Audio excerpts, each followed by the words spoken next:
It's Wednesday, March 31st of 2021. Yes, And it indeed. is EMP review time. I'm your host, Chauncey. And really the expert, the person we all, bow in supplication to is Chef Brandy here. This is so ridiculous. I love people integrating the word of the day into their everyday speech. I love it. How dare you? It's not a word of a day. That is a part of my idiolect. Now, see, there's another big word, idiolect. So as always, we have a wonderful introduction. We hope if you are with us live that you can comment and ask questions whenever you'd like. If you're watching us via video, just enjoy the nonsense, Now, Brandy, chef, Yes. entrepreneur whisperer. It is the final day of March. Yes. So it is the final time that I have to listen to you talk about beets. I mean, this is just wonderful for me. I'm joking. I actually do like beets, but I like to joke. So, I'm getting so the beet is still on. Yes. I'm getting it on and off. But before we get into the beet is on and all of that, Brandy, tell us, how do we join Entrepreneur Meal Plan? Yes. So Entrepreneur Meal Plan is a community for entrepreneurs looking to find food for their mind, body, and business. We use plant-powered food to power your profit and productivity.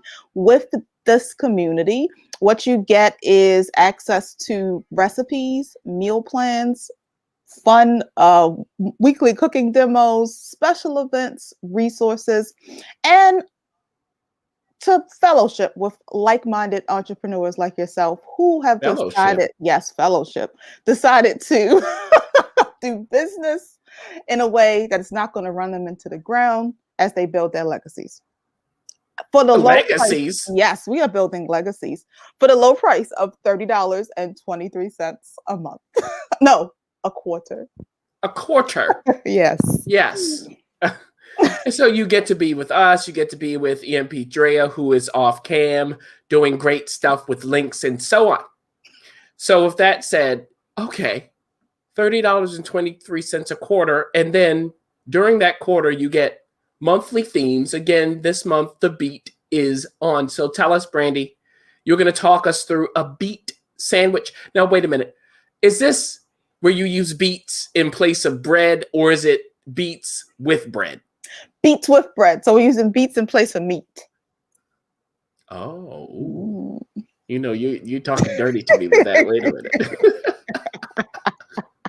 So anything else you want to tell us about this before you get that demo going? No, outside of the fact that this is a fun play on a Philly cheesesteak sandwich. That's the concept behind this sandwich, but using beets as the meat in the sandwich. So interesting. Well, that comes with cheese. It does.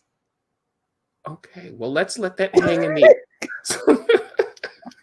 So, Brandy, go ahead and get set up. And when Brandy's ready, everybody, you'll see what's going on with this beet Philly cheesesteak sandwich. I don't know what's going to happen. Looking forward to it.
All right, so as promised, we are going to do a Philly beet steak sandwiches. I guess what we're going to call it today, right? So what are some things that you put inside of your Philly cheesesteak, right?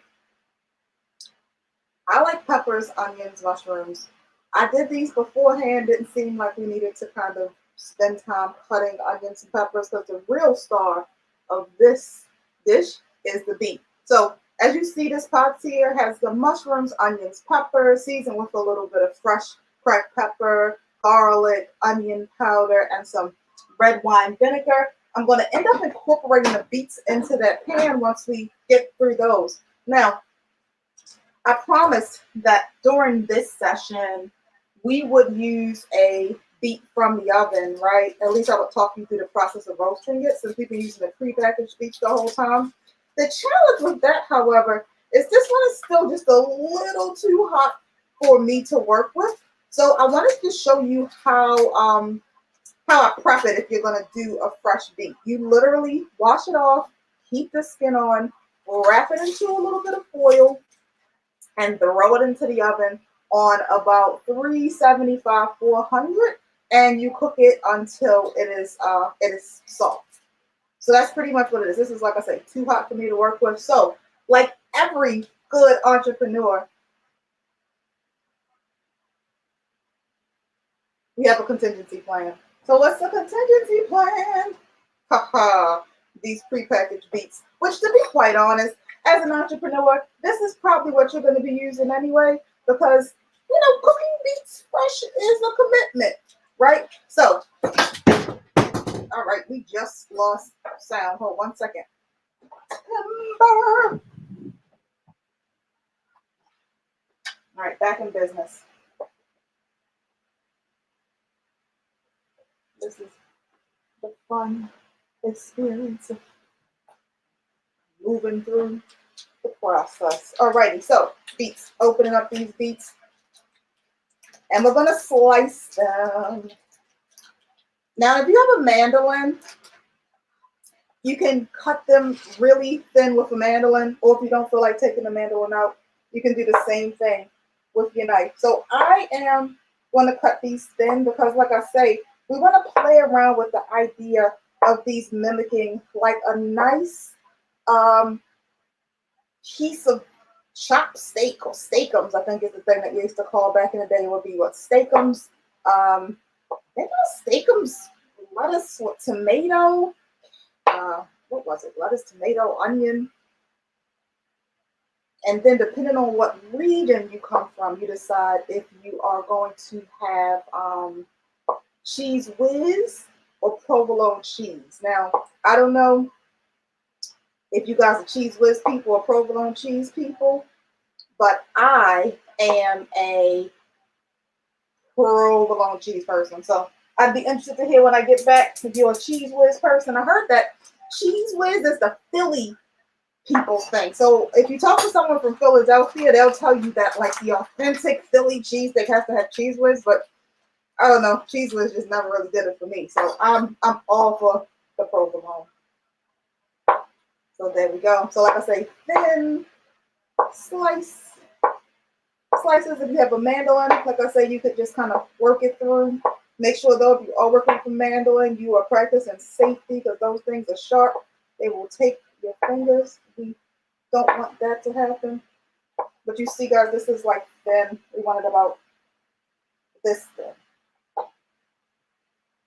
And behind me, I'm heating up the pan that this is going to go into.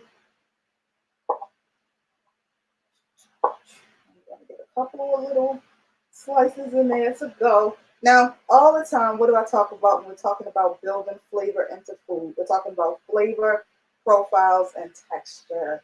And what is this? Beets have enough of like a earthiness to them that it kind of falls into that like gamey space that people always talk about when they're talking about like certain beets having a gaminess to them. So they make a really fun substitute for like meat in a sandwich. So like I said, I'm cutting it thin, dropping it in a second. So the pan behind me is heating up.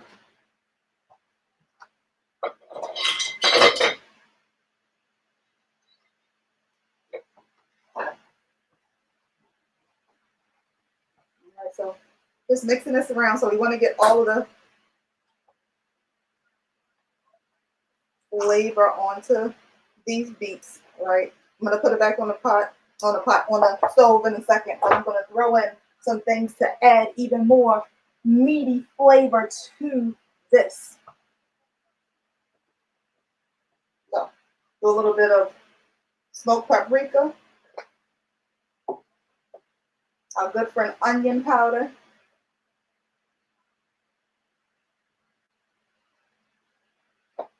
our good friend garlic powder. There's already enough pepper in here from the peppers and stuff, so I probably won't add any more of that until I taste it. I think we're good in that department.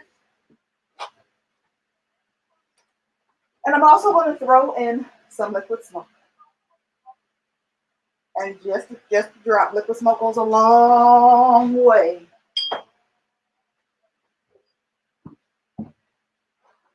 All right, so that's that. I'm going to just mix this up a little bit. I'm going to separate some of my peppers because I don't want them to all like kind of adopt the the coloration that beet tends to do to things. But I do want to have some of them over here that just kind of add some extra flavor as these beets start to heat up and cook down. So I'm going to put this back on the stove behind me, let it heat up. Let that do what it's going to do. Now, another thing I want to talk about today, beet greens. So a lot of times we see beets in the store. Obviously, if you get them from the pack pre-made, you are not going to have your greens on them. But beet greens, like idealistically, when you're buying beets, you want to buy a beet with the greens attached to it. And we don't want to waste these greens. So I save the greens from the 2 beets that I roasted earlier, and I'm going to saute them down to eat on the side with this sandwich, or eat on the top of this sandwich, or save for another day with this sandwich. But literally, you treat these the same way that you would treat like a collard green or a kale, right? You just cut them down.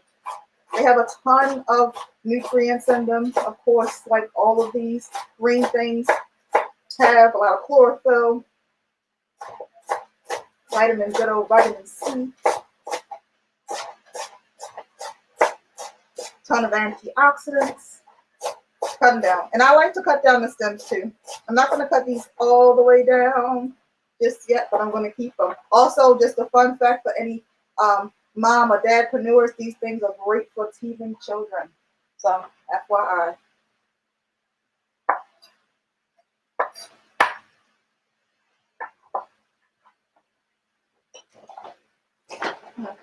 Throw these in the bowl temporarily. And we're going to get into this fun cheese sauce. Chauncey did mention to us what he mentioned. Doesn't that have cheese?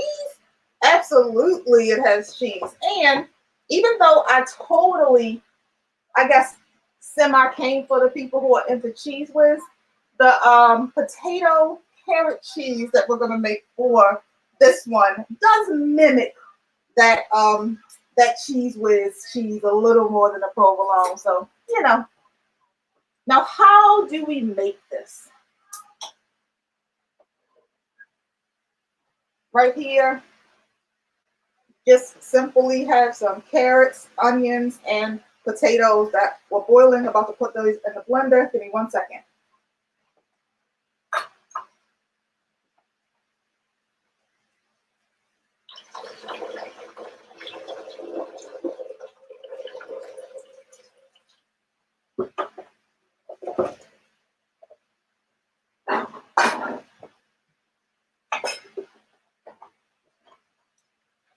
Get noises. I'm going to mute myself out.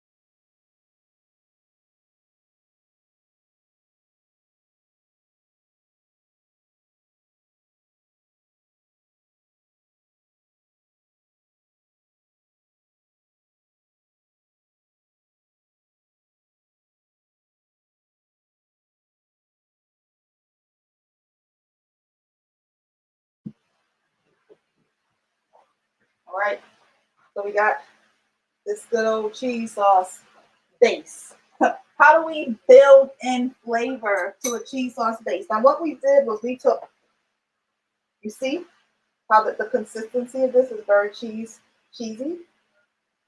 The starch from the potatoes is what causes this to happen. Starch from the potatoes, the carrots give it the color and the sweetness. The onion gives it a little bit of savory, a little bit of depth. And funny enough, like when you eat it, it really tastes like a bland cheese. So even before you add anything into it, it really reminds you of like if you watered down American cheese. Now, how do we make it taste less like that? Our good friend nutritional yeast,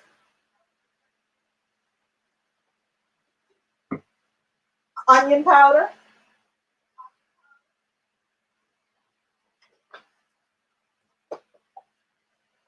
where is my vinegar? Apple cider vinegar is the next. Oh, I left our good friend apple cider vinegar in the pantry. Hold 1 second.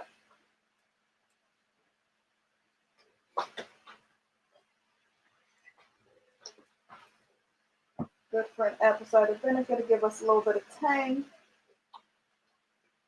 or stank, as I sometimes call it, because you gotta have stank with cheese. Because remember, it is molded milk.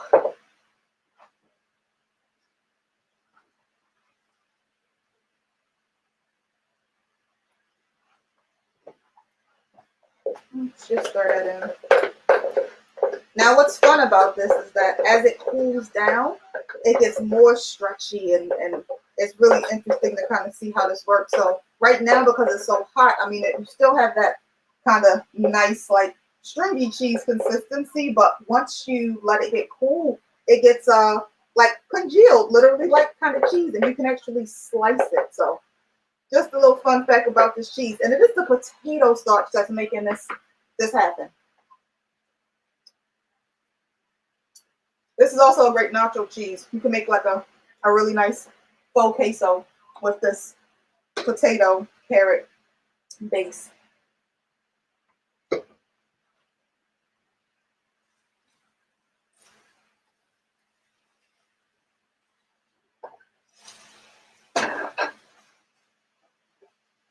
All right, so our beet slices have cooked down, nicely heated through. I'm about to construct our sandwich. So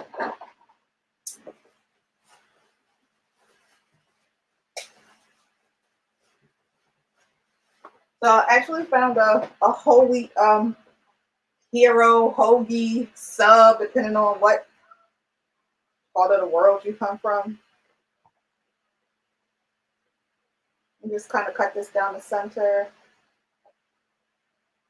If you wanted to toast it, you could do that. That's an option. If you wanted to put some additional spread on it, you could. I guess we'll play around, right? I know it's technically I'm gonna put some of this cheese sauce on the top, but I'm gonna also kind of spread some of it onto the bread itself.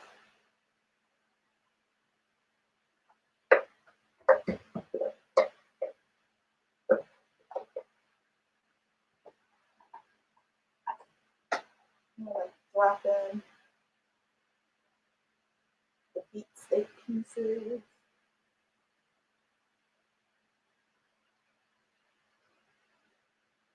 Now you could marinate these things too overnight to really like get a nice meaty, additional meaty flavor into it. I find even if you don't marinate them, they still pretty tasty. You could also, if you were going to roast them, um, you could like cut them out the skin and then kind of roast all of this liquid smoky flavor in them. You can also smoke them. I think that would work well. I've never done this infusion flavor into meat technique. I mean vegetables as meat technique with anything outside of carrots, but it works really well with carrots. So I can't see it not working really well with beets too. It tastes very yummy, peppery. Want to top it with our nice peppers, onion, and mushroom blend.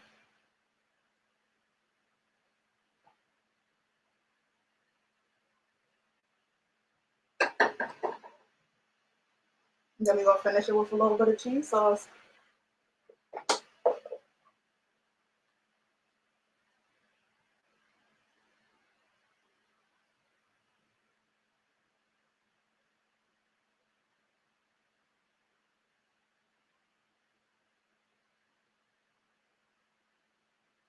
All right, that sounds so tasty, so good. Just so good. Yeah, guys. So there you have it. Our Philly beet steak, our beet sandwich. So there you go. So we end the beet is on with a totally different, reimagined way of using this ingredient. And I'm going to clean up and meet you guys back to answer questions shortly.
All right, so here we go. Hey.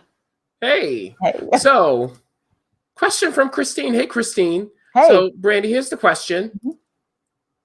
Does the beet taste meaty?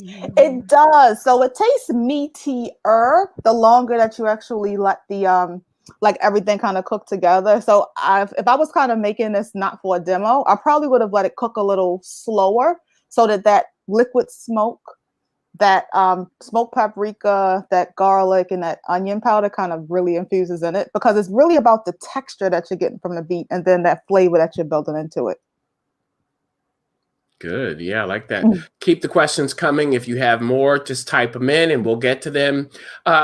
Along that same vein, Brandy, could you grill the beet? You could grill the beet.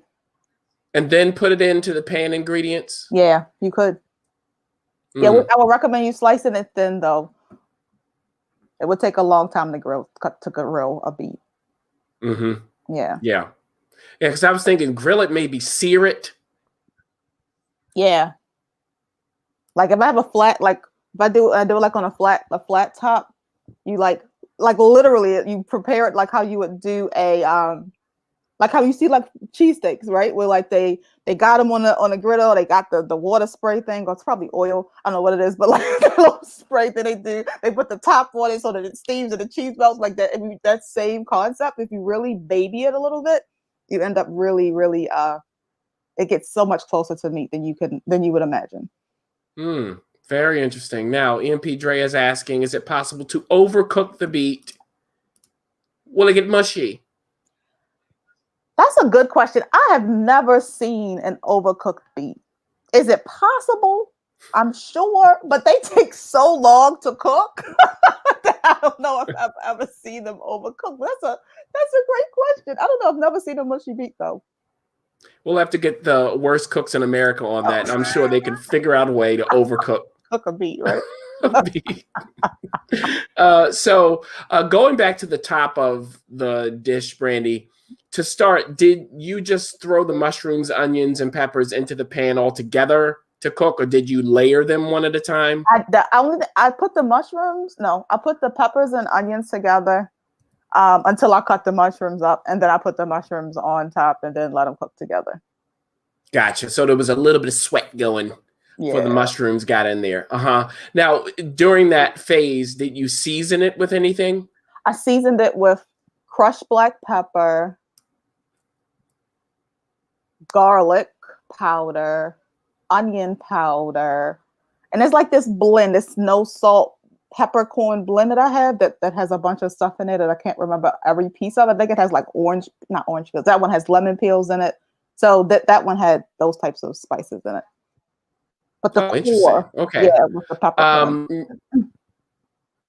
Um, Now, when it comes to buying the pre-cooked beets, when you look at the ingredients, are you looking for something to know that it's a good brand? You're looking for it just to say beets. It should not say beets and oil. It shouldn't say beets and salt. It shouldn't say beets and water. It should just say beets. That's it. Not even water. Oh, Because you you are don't want it rough. to dilute the flavors. Yeah. Now, you asked the question, cheese whiz or provolone. You're just being, you're really trying to agitate people. I want to know. Well, I can only speak for myself. I mean, I wasn't ever the biggest cheese fan. I remember. Shocker. But I would have chosen, of course, provolone. However, the manufacturer of Cheese Whiz, who I will not name because they don't pay us, they say that there is real cheese in Cheese Whiz. They just break up the ingredients like you would see the ingredients in cheese. So there is some real cheese in Cheese Whiz, Brandy, even though it's spelled Cheez. Well, thank you. Thank you for offering up that tidbit of information. Hey, because I was thinking, does that even have real cheese in it? Yeah, that's what they say. Okay. All right, Cheese Whiz lovers, there's real cheese there. Now, the beet greens. Could you create a salad out of those on the side? You could make a Mhm. salad out of this on the side. I personally like beet greens cooked. That's just me personally. So you could have them raw. I like them cooked. What is it like raw? Why do you prefer them cooked? They're chewing, like there's a lot of bite. There's a lot of chewing that happens with a beet green. Yeah, it's not like spinach. Spinach is a little softer. It's not like spinach. When you say spinach, I have to smile. Yes. I love my spinach. But yeah, okay. But that's good. You need to chew, Brandy. You need to get those jaw muscles going. Absolutely. It's just that when I have access to a beet green, it's so rare. I just like to cook it. I don't know what it is. I just feel like I need to do something more than just chop it up and put it in a salad. Have you ever steamed them? Yeah, I have steamed them. Does that make it easier to chew a bit? Definitely.